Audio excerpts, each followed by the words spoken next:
नमस्कार, KP news के Rajasthan bulletin में आपका स्वागत है। मैं अश्विनी आपके साथ।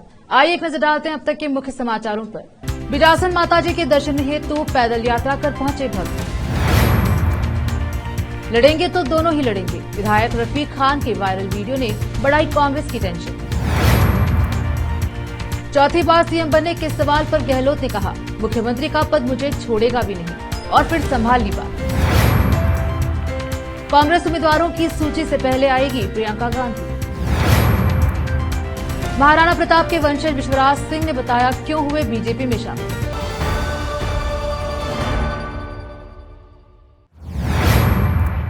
समाचारों का सिलसिला शुरू करते हुए देखते हैं समाचार विस्तार से। कोटा जिला के सुल्तानपुर से भीमपुरा बिजासन माता की पदयात्रा जयकारों के साथ हुई रवाना। क्षेत्र में अमन चैन और खुशहाली की कामना को लेकर लगातार 21वीं बार भीमपुरा माताजी के लिए रवाना हुई विशाल पदयात्रा नवरात्र पंचमी के मौके पर लगातार 21वीं विशाल पैदल यात्रा सैकड़ों पदयात्री भीमपुरा माताजी के दरबार में हाजिरी लगाने के लिए रवाना हुई। यहां पर सामूहिक पूजा अर्चना कर लगाया गया विशाल भंडारा, जिसमें हजारों भक्तों ने प्रसाद ग्रहण की। केपी न्यूज के लिए इटावा से जेके नागर की रिपोर्ट। जयपुर शहर की आदर्श नगर विधानसभा सीट से कांग्रेस विधायक रफीक खान का एक वीडियो सोशल मीडिया पर तेजी से वायरल हो रहा है। इस वीडियो में वह किशनपोल से कांग्रेसी विधायक अमीन कागजी को टिकट देने की पैरवी करते सुनाई दे रहे हैं। बुधवार को आदर्श नगर क्षेत्र में समाज के कार्यक्रम में बोलते हुए रफीक खान कहते हैं कि लड़ेंगे तो दोनों ही लड़ेंगे, वरना दोनों ही चुनाव नहीं लड़ेंगे। भाजपा के नेता रफीक खान के इस बयान को सांप्रदायिक नजरिए से जोड़कर देखा जा रहा है। वायरल वीडियो में यह अंदेशा जताया जा रहा है कि कांग्रेस किशनपोल सीट से कांग्रेस विधायक अमीन कागजी का टिकट काट रही है। हालांकि पार्टी ने अभी तक प्रत्याशियों की घोषणा नहीं की है, लेकिन रफीक खान अपने आप को आदर्श नगर सीट से प्रत्याशी मान रहे हैं। उन्होंने कहा कि उनके पास अमीन कागजी का कॉल आया था, वे टिकट काटे जाने का संदेह जता रहे थे। इस पर रफीक खान ने अमीन कागजी को कहा कि आप उन्हें समझा देना कि लड़ेंगे तो दोनों ही लड़ेंगे, नहीं तो दोनों ही नहीं लड़ेंगे। रफीक खान आगे यह भी कहते हुए सुने जा रहे हैं कि अगर कहीं कमजोरी लगे तो घंटी कर देना, 3.5 घंटे में दिल्ली पहुंच जाऊंगा और साथ में खड़ा मिलूंगा। राजस्थान के मुख्यमंत्री अशोक गहलोत ने एक बार फिर मुख्यमंत्री पद को लेकर अपनी मंशा बयान की है। दिल्ली प्रवास पर एआईसीसी में पत्रकारों से बातचीत में गुरुवार को उन्होंने कहा वो मुख्यमंत्री पद छोड़ना चाहते हैं, लेकिन ये पद उन्हें नहीं छोड़ रहा। गहलोत से पूछा गया कि क्या वो चौथी बार घोड़ी पर चढ़ेंगे, यानी क्या सरकार बनी तो मुख्यमंत्री की कुर्सी पर बैठेंगे। इस सवाल का जवाब देते हुए उन्होंने राजस्थान में फ्री इलाज योजना की लाभान्वित एक महिला से हुई बातचीत का किस्सा सुनाया। उन्होंने दोहराया कि वो यह पद छोड़ना चाहते हैं, लेकिन ये पद ही नहीं छोड़ रहा। प्रेस वार्ता में बोलते हुए मुख्यमंत्री के मुंह से यह भी निकल गया कि मुख्यमंत्री का पद मुझे छोड़ेगा भी नहीं। हालांकि कुछ देर बाद वो अपनी बात को संभालते हुए सफाई देते दिखे कि उनका मतलब गांधी परिवार के भरोसे से था, यानी सोनिया गांधी, राहुल गांधी और प्रियंका गांधी ने उन्हें ये जिम्मेदारी सौंपी है। विधायकों के टिकट कटने के सवाल पर गहलोत बोले, तब कटता है जब विकल्प हो। वहां दिल्ली में प्रेस कॉन्फ्रेंस में विधायकों के टिकट कटने के सवाल पर मुख्यमंत्री अशोक गहलोत ने जवाब देते हुए विपक्ष पर माहौल बनाने की बात कही। उन्होंने कहा, पहली बात तो टिकट तब कटता है जब वहां विकल्प हो। विपक्ष का काम है करप्शन हुआ है, एंटी इनकम्बेंसी बताता है, लेकिन यहाँ तो चुनी हुई सरकार को हॉर्स स्टैंडिंग कर गिराने का काम हुआ। मेरे विधायकों को 10 करोड़ का ऑफर था, लेकिन फिर भी उन्होंने साथ निभाया। जनता ने फोन कर विधायकों को मुझे फोन कर कहा, चाहे होटल में 40 दिन रुके रहो, लेकिन सरकार गिरनी नहीं चाहिए। यदि विधायक करप्ट होते तो 10 करोड़ रुपए बहुत होते, सरकार गिर जाती हमारी।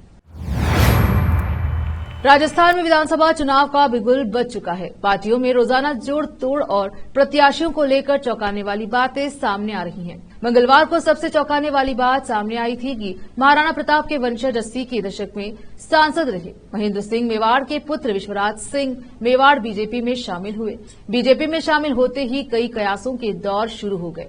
हर किसी के जुबान पर विश्वराज सिंह के बीजेपी में शामिल होने के बाद शाम को उदयपुर पहुंचे। इस विधानसभा में उनका क्या रोल रहेगा, कहां से चुनाव लड़ेंगे, बीजेपी ज्वाइन करने के पीछे क्या कारण रहा, इसके बारे में उन्होंने बताया। जानिए क्या कहा विश्वराज सिंह ने। विश्वराज सिंह मेवाड़ ने मीडिया से बात करते हुए कहा कि जिस प्रकार से यहां सभी ने स्वागत किया है और जो चेहरे पर उत्साह नजर आ रहा है, इससे मुझे लग रहा है कि मैंने सही निर्णय लिया था। इसी उत्साह से आगे काम करेंगे तो मेवाड़ को आगे बढ़ने से कोई नहीं रोक सकता। 4 दशक बाद परिवार फिर राजनीति में आने की बात पर कहा कि प्रगति की बात है तो नागरिक को भी इसमें साथ देना चाहिए और हाथ बढ़ाना चाहिए। समय काफी निकल गया है तो सोचा प्रगति करने के लिए हाथ बढ़ाना चाहिए, इसलिए राजनीति में आया।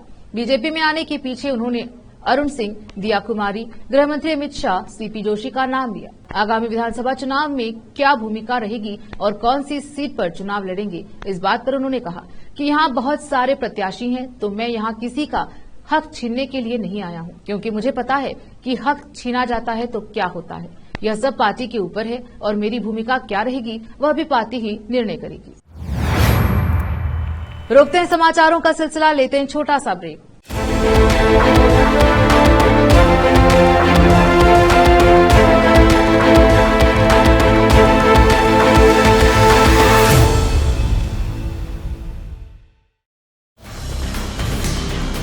हिंदुस्तान के हर कोने में हम हैं मौजूद।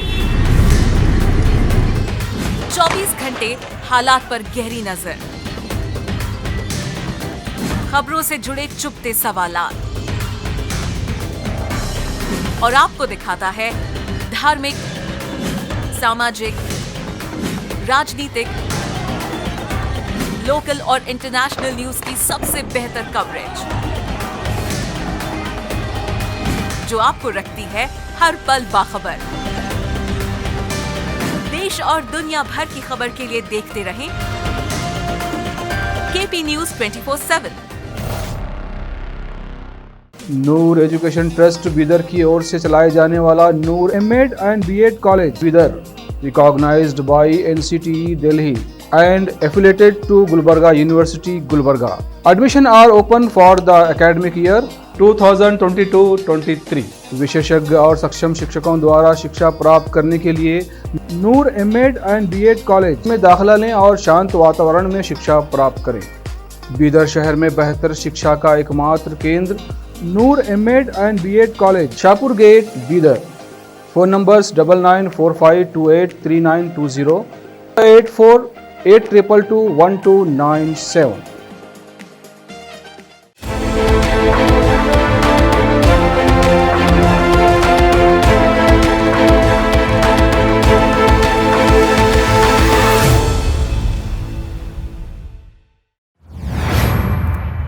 ब्रेक के बाद स्वागत है आपका, देखते हैं समाचार।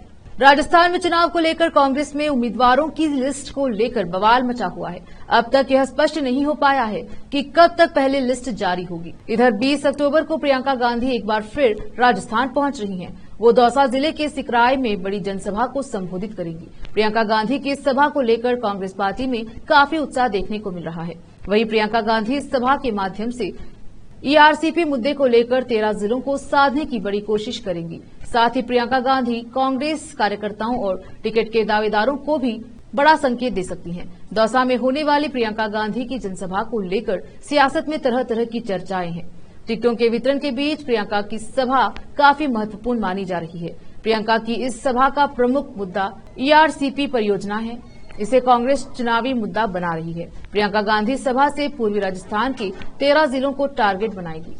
इसी बीच चर्चा है कि प्रियंका गांधी इस चुनावी सभा में कोई बड़ा संकेत दे सकती है। इसका संकेत कांग्रेस के नेताओं ने भी अपनी बात में दिया है। कांग्रेस की केंद्रीय चुनाव समिति सीईसी की बैठक में कांग्रेस संसदीय दल की अध्यक्ष सोनिया गांधी ने शांति धारीवाल के नाम पर कड़ी प्रतिक्रिया व्यक्त की है और कहा कि उम्मीदवारी से उनको खारिज कर दिया। ऐसा इसीलिए क्योंकि कांग्रेस पिछले वर्ष 25 सितंबर की उस घटना को अभी तक नहीं भूली है, जिसमें राजस्थान में पार्टी विधायकों के एक गुट की बगावत के कारण पार्टी के पर्यवेक्षकों को कांग्रेस विधायक दल की बैठक किए बिना राष्ट्रीय राजधानी लौटना पड़ा था। पार्टी प्रमुख मल्लिकार्जुन खड़गे की अध्यक्षता में कांग्रेस की केंद्रीय चुनाव समिति सीईसी की बैठक हुई थी। बैठक में करीब 140 नामों पर चर्चा की गई। इनमें से 103 से 105 नामों पर सहमति भी बन चुकी है। तरफदारी में बोलना चाहा तो राहुल गांधी ने मुख्यमंत्री की बात टाल दी और कहा कि भारत जोड़ो यात्रा के राजस्थान चरण के दौरान शांति धारीवाल के खिलाफ कई शिकायतें मिली हैं। इस दौरान गांधी परिवार के साथ साथ राजस्थान के मुख्यमंत्री अशोक गहलोत और पार्टी के कई अन्य वरिष्ठ नेता भी मौजूद रहे। बता दें कि पिछले साल 25 सितंबर को शांति धारीवाल ने पार्टी आलाकमान के खिलाफ विद्रोह का नेतृत्व किया था। सोनिया गांधी उस समय पार्टी की अंतरिम प्रमुख थी। उन्होंने खड़गे और अजय माकन को पर्यवेक्षकों के रूप में राजस्थान में कांग्रेस विधायकों की बैठक आयोजित करने के लिए भेजा था। पार्टी विधायकों की बैठक नहीं हो पाने के बाद पर्यवेक्षक दिल्ली लौट गए।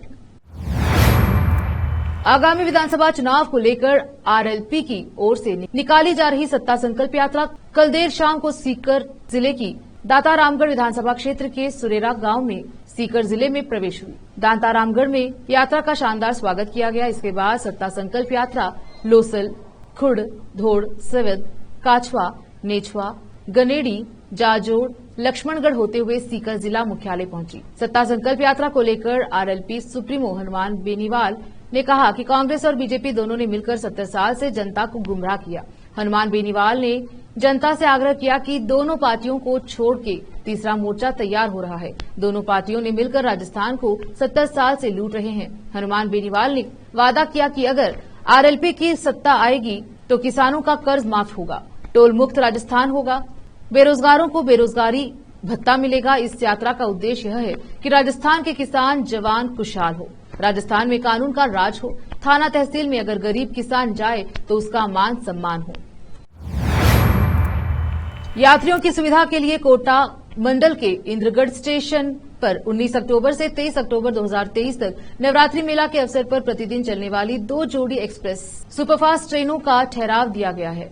इस संबंध में वरिष्ठ मंडल वाणिज्य प्रबंधक जनसंपर्क अधिकारी कोटा ने बताया कि यह निर्णय यात्रियों को नवरात्रि मेला की भीड़ को ध्यान में रखते हुए किया गया है। इस संबंध में सर्व संबंधित स्टेशनों और कर्मचारियों को निर्देशित किया गया है। साथ ही यात्रियों से अनुरोध किया गया है कि ट्रेन की उचित स्थिति की जानकारी स्टेशन रेल मदद 149 और ऑनलाइन प्राप्त कर ही यात्रा करें। बता दें कि गाड़ी संख्या 12955 मुंबई सेंट्रल से जयपुर को जाने वाली गाड़ी इंटरनेशनल इंद्रगढ़ स्टेशन पर प्रतिदिन सुबह 8:49 पर आगमन कर 8:40 पर प्रस्थान करेगी।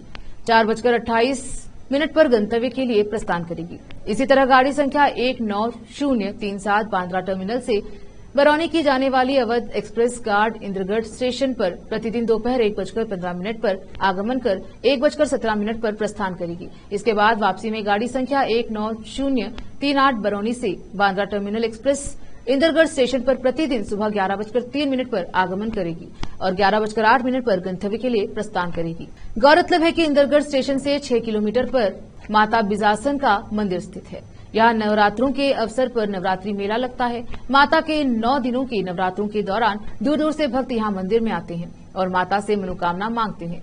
इस दौरान मंदिर में भक्तों की भारी भीड़ देखने को मिली।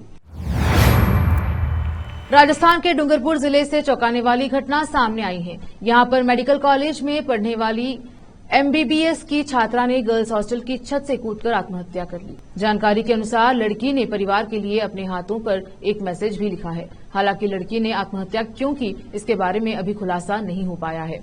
पुलिस इस मामले में जांच में जुटी है। दरअसल यह घटना डूंगरपुर मेडिकल कॉलेज के गर्ल्स हॉस्टल का है, जो मेडिकल कॉलेज साल 2018 में शुरू हुआ। इसी कॉलेज में पढ़ने वाली फर्स्ट ईयर की भरतपुर निवासी सुधांशी ने आत्महत्या कर ली। उसने यहां साल 2022 में प्रवेश लिया था और गर्ल्स हॉस्टल में रह रही थी। उसने गर्ल्स हॉस्टल की 7वीं मंजिल की छत से कूदकर आत्महत्या कर ली। घटना की जानकारी मिलते ही स्टाफ और साथी स्टूडेंट्स उसे अस्पताल लेकर गए, जहां डॉक्टरों ने उसे मृत घोषित किया। इसके बाद पुलिस भी मौके पर पहुंची और घटना के बारे में स्टाफ और साथी स्टूडेंट्स से जानकारी ली। उन्होंने बताया कि वह 2-3 दिनों से परेशान थी, पूछा तो जवाब नहीं दे रही थी। इसके बाद वह सुबह नाश्ता करने के बाद रूम में चली गई और फिर सुसाइड कर लिया। वहीं जब सुधांशी को अस्पताल लेकर गए तो वहां देखा गया कि उसने अपनी हथेली पर कुछ लिखा हुआ है। यह परिवार के लिए मैसेज था। उसने अपनी हथेली पर लिखा था कि आज के बाद मैं कोई गलती नहीं करूंगी।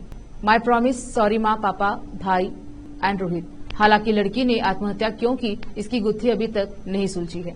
घटना के बाद एसपी कुंदन कवारिया भी कॉलेज पहुंचे और पूछताछ की। फिर से एक नजर आज के मुख्य समाचारों पर। बिजासन माताजी के दर्शन हेतु पैदल यात्रा कर पहुंचे भक्त। लड़ेंगे तो दोनों ही लड़ेंगे, विधायक रफीक खान के वायरल वीडियो ने बढ़ाई कांग्रेस की टेंशन। चौथी बार सीएम बनने के सवाल पर गहलोत ने कहा, मुख्यमंत्री का पद मुझे छोड़ेगा भी नहीं, और फिर संभाल ली बात। कांग्रेस उम्मीदवारों की सूची से पहले आएगी प्रियंका गांधी। महाराणा प्रताप के वंशज विश्वराज सिंह ने बताया क्यों हुए बीजेपी में शामिल। केपी न्यूज के राजस्थान बुलेटिन में आज इतना ही। देखते रहिए केपी न्यूज 24/7। धन्यवाद।